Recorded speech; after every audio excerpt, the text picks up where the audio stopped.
As the sentencing phase begins in the court-martial of Army Private First Class Bradley Manning, we are asking you at home to sound off. Bradley Manning, how do you view him? As a whistleblower, as his supporters say, or as a traitor, as the government alleged? Your responses, you can see him scrolling at the bottom of the screen. But let's turn now to an update on this trial that has captured international attention. And Andrew, the sentencing phase underway. That after the conviction yesterday, Rich, but Bradley Manning may still have to wait several weeks before finding out how long he'll spend behind bars. More than 36 witnesses expected to be called to testify in the closed court sentencing sessions that began today at Fort Meade. Yesterday, a military judge convicted Manning of a range of spying charges, but he was found not guilty of the most serious charge, aiding the enemy. That count could have put the 25-year-old away for life without parole.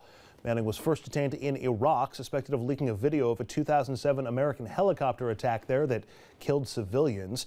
Manning was later charged with the November 2010 leak of nearly 750,000 classified or confidential documents to Wikileaks.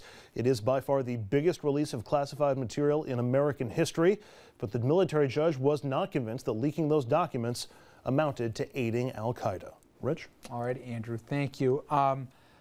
Let's go around the table, and I think if you accuse somebody of treason or the charges that carry the stiffest penalties, we have this vision of somebody basically in the dead of night handing our enemy or al-Qaeda basically the blueprints to take down America, and they didn't meet that threshold. However, when I hear some people trying to connote this guy with heroic intent, or that he was a whistleblower looking out for the good and the needs of it, I stifle a gag. What he did was beyond reckless. It was dangerous. And first off, if you're a whistleblower, it carries risks attached to it, okay? And second of all, if he really wanted to look out for everybody, he could have gone through different channels and just handing over 700,000 documents with battlefield plans here, with information that compromised field resources, and then just dumping it out there. And to me, anarchy and military and national security can't go hand in hand. And Andrew, I'll let you tell me why you think I'm wrong. Wow, I wasn't expecting to get called first on this one. Look, I look at him as a criminal. He most certainly is a criminal. But I don't look at him as being a traitor. And I do think he's a whistleblower. He provided insight and information to an area that the rest of us had been sealed off from.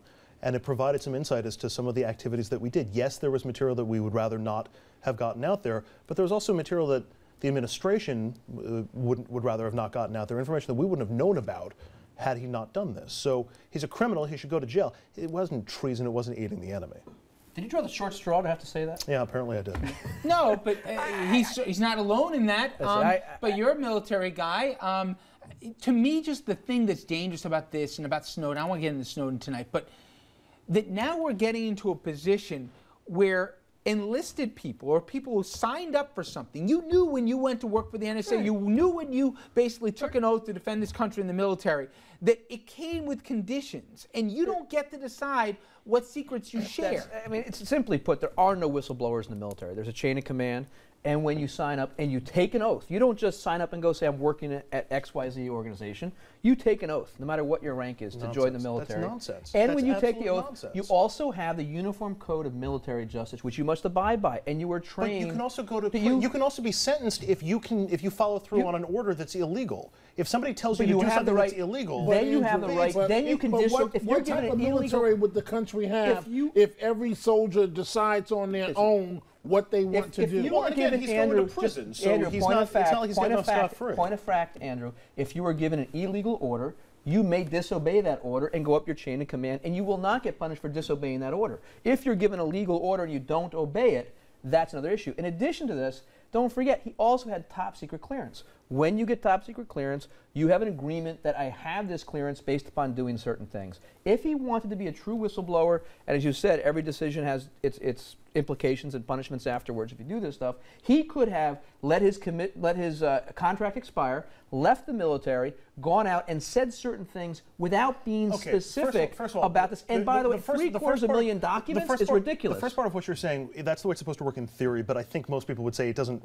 really actually work that way. So Which way? It's not like you can find, if you get an order that's in violation of the law, usually the short straw falls to the guy who's the one who's doing the complaining. So finding justice in that system, it's not as easy, I think, as you set it out to be.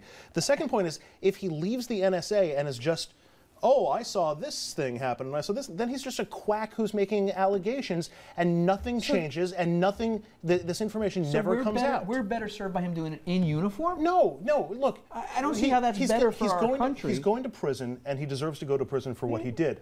But I think the military would be well served to put some greater controls on this classified information and the sensitive information to make sure it's not so easy to get it out as it is. That's a whole other conversation. I mean, well, Sandy Berger tried to do it in his socks, and he got caught. I mean, that's a whole other conversation. But you can't. But when we come down to it is, when he signed, nobody made him go in. We have a volunteer service right now. Nobody made him, and for him to come in, and when you read more of the guy's backstory, I know you're not defending everything he did, I'm not suggesting you are, but he went in, and he was almost a pacifist when he went in because he didn't like what war brought. Just signed up for the wrong thing. Okay, but that's his own business. But then, he didn't just have those 2 videos that showed very questionable battle things that brought along consequences with it. He took 700,000+ documents, compromised field agents, put out battlefield plans. And the thing that bothered me most about this story wasn't that this is just some numbskull act like an idiot, we're going to punish it.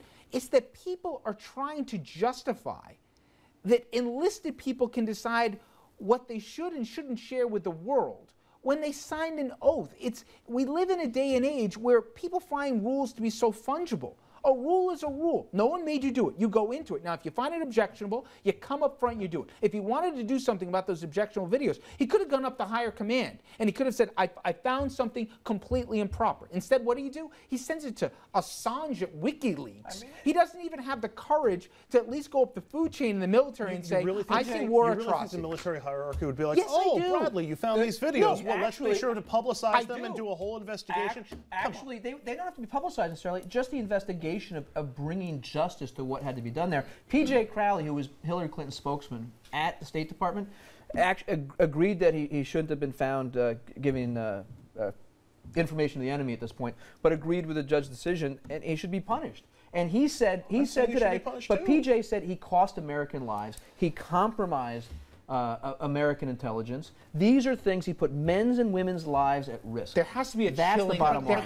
And his life is the only thing greater. I'm saying is there has to be a chilling effect for rank and file to decide what is and is not top secret. If it's designed as classified, you don't just go ahead and do it and don't expect there to be consequences. Now, if somebody sees something so objectionable that they feel that they're going to put their own personal freedom at risk here and go public with it, okay, all right. I would say if he was so offended by it, he should have gone up the command structure and tried to get something done. And please, he secretly downloaded it. If they didn't do anything about it, he could have given it to a third party. But he didn't even give the military a chance to police it. He should be penalized. But if you're putting all of your faith in the military hierarchy, that it's not going to look after its own interests as opposed to doing the right thing, and if you think that, well, it's classified, so that means it's, I mean, the JFK stuff in Dallas is still classified. All of that information. We're not going into grass and knolls, are we, I'm just saying, not everything that's classified is essential, and not every petition. But here's the dangerous thing. You just hit to me the scariest part, Obi, is that it's not just Andrew. People believe that people should have discretionary decisions about what they choose to declassify or not. That's not how it works. You can't run a military that way. You can't run a company that way. You can't have everybody deciding, making up their own rules. And he's going to go to prison for doing that, but he wasn't aiding the enemy. The New York Times and other publications also make him out to be a savior for what they're about and what they're doing. That's fair, no, well, no, I spoke to someone earlier today on the way in about the story, okay? And they said to me they had to read deep down in the New York Times story to figure out he was found guilty of 19 of 21 stories. I didn't find the read of that. They gave something about a troubled background that he may have had, whatever. But my only point is they and others said that it is a dangerous road we're going down because of the new technology that we have, of social media, of the ability with a simple click here to share with the world secrets. And we're going to keep coming into this. I don't think the administration had any other choice but to try and drop the heaviest hammer as possible to have a chilling effect.